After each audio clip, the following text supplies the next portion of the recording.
Boa noite, graça e paz aos irmãos, aos ouvintes.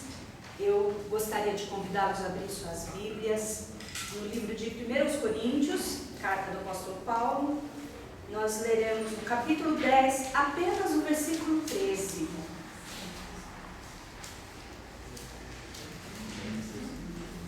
O meu assunto escolhido, o título para o meu sermão é Entrando numa Fria. Eu gostaria de avaliar alguns pontos com vocês sobre o assunto tentação. Na palavra de Deus, então, no versículo 13 diz: as tentações que vocês têm de enfrentar são as mesmas que os outros enfrentam, mas Deus cumpre sua promessa e não deixará que vocês sofram tentações que vocês não têm forças para suportar. Quando uma tentação vier, Deus dará forças a vocês para suportá-la, e assim vocês poderão sair dela. Eu me ative apenas nesse versículo para fazer algumas considerações e gostaria de trazer como informação a palavra tentação na língua hebraica. Ela se pronuncia massá. No grego, peirasmos, e significa provar, testar ou tentar. Lembrando que quando nós falamos de tentação, nós falamos daquilo que Satanás, que o diabo faz com as pessoas. Deus prova, o diabo tenta. Nós somos testados grande parte do tempo, Na verdade, das mais diversas formas, de jeito ardiloso e alguns, às vezes, quase imperceptível pelo inimigo das nossas almas, que é o diabo, E foi nesse termo que eu usei essa expressão, entrando numa fria.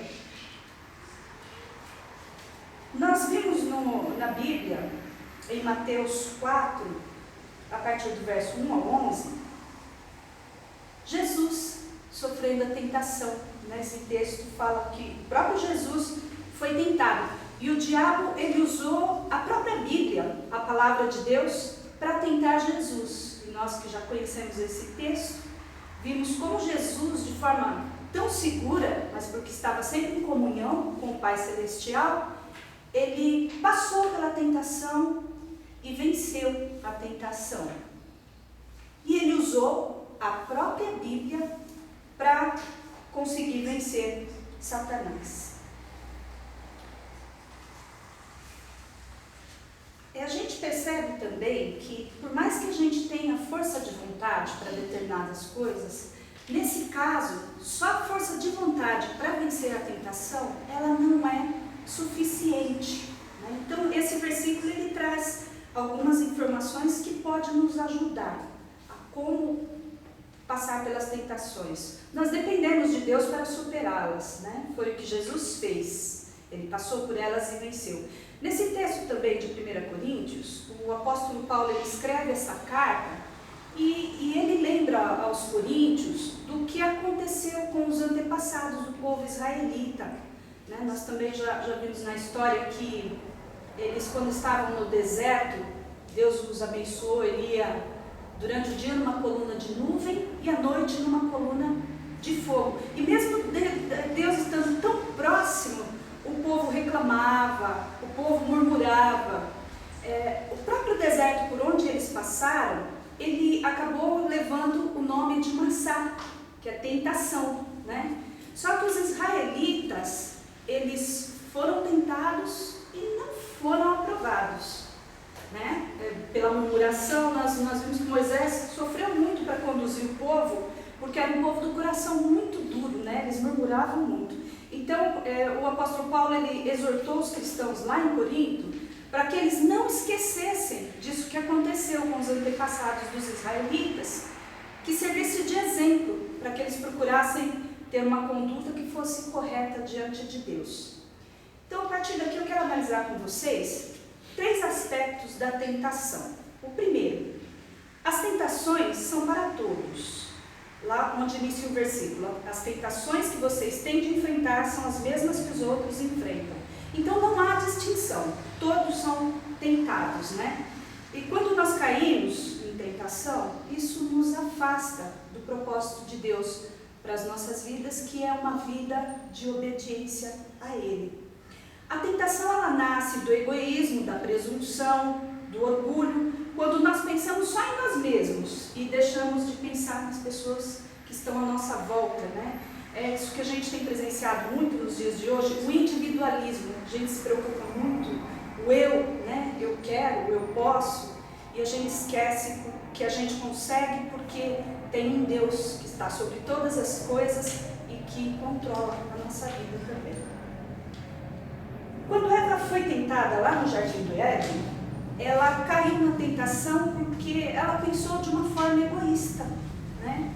Ela deu ouvidos à serpente e ela imaginou que então ela ia se tornar como Deus, conhecedora do bem e do mal. Ela caiu na tentação e desobedeceu uma ordem direta de Deus. Deus, ele espera da nossa parte que nós sejamos obedientes e ele também espera que nós nos preocupemos mais com os outros, não é? Em segundo, não somos tentados além das nossas forças, mas Deus cumpre sua promessa e não deixará que vocês sofram tentações que vocês não têm força para suportar. Eu usei aqui como exemplo um atleta.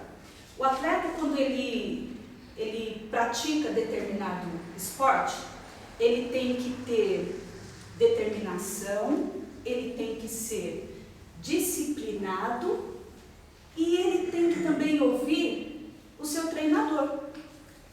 Conosco também é assim, só que nessa nossa corrida da vida, o nosso treinador é Deus. E se nós quisermos vencer, nós vamos ter que ouvir a Ele, né?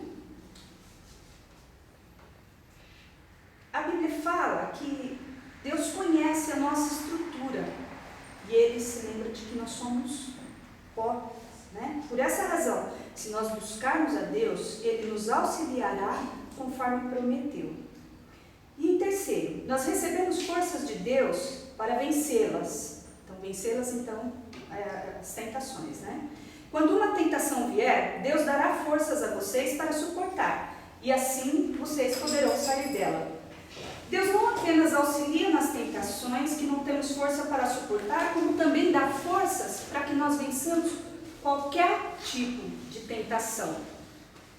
E assim nós podemos sair delas. Uma frase que as pessoas costumam usar muito aí fora, eu mesmo lembro muito disso, ela diz o seguinte: Deus dá o frio, mas Ele também dá o cobertor, né? Então, na realidade, nós só não vamos conseguir vencer as tentações se nós não quisermos.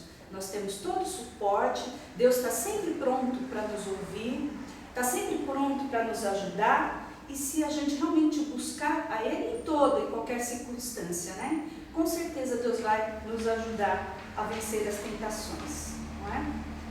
Então a nossa oração é para que Deus nos fortaleça, que Ele nos abençoe e que o propósito dele se cumpra na nossa vida. Amém? Amém.